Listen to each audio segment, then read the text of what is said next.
Magkano ito ate? 150. Meron bang 100? Ang dami. So nandito tayo ngayon sa Robinson's Antipolo sa food bazaar nila, night bazaar. Tayo ay magpo-food trip. So let's go! Ayan, so nakapag-park na tayo. Tingnan natin kung anong mga food na available. Let's go, tingnan natin. Ayan. Yung mga food nila. As usual, yung mga barbecue. Sa kabila din, meron din doon. Parang puro mga ihaw-ihaw ang mga ganap dito. No? So, ayan. Ihaw-ihaw. Dito yung mga ano. Ayan. Ano matawag dyan? Dynamite. And then you have the... yung mga sausaw-sausaw sa suka.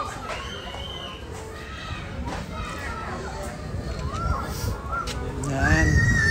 Ikutin muna natin. Tingnan natin sa kabilang side. Hindi pa ganun karami yung food stalls, ano?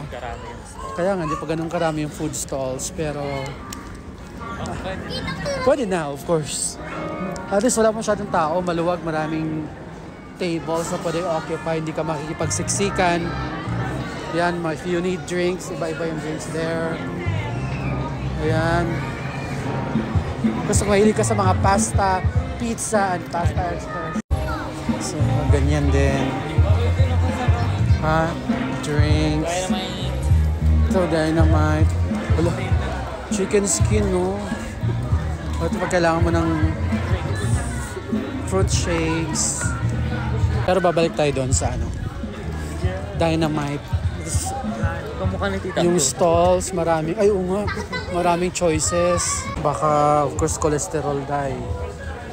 Ito ano nga to? Chicharon bulaklak, yan. Ito naman crabs, shrimp.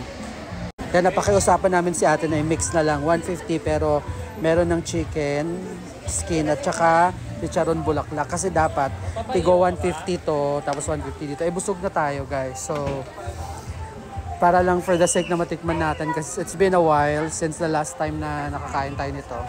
So ito magka-cash tayo dahil pag GCash may additional na 5 pesos, sayang din.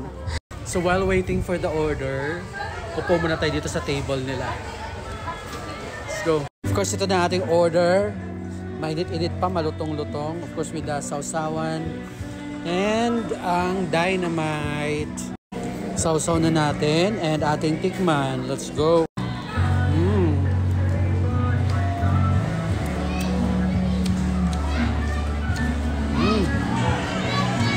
Masarap, malutong, maanghang. I like it.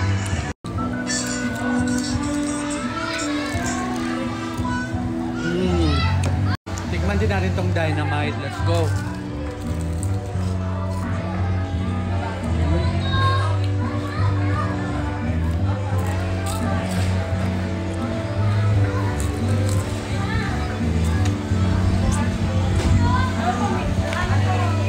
Init.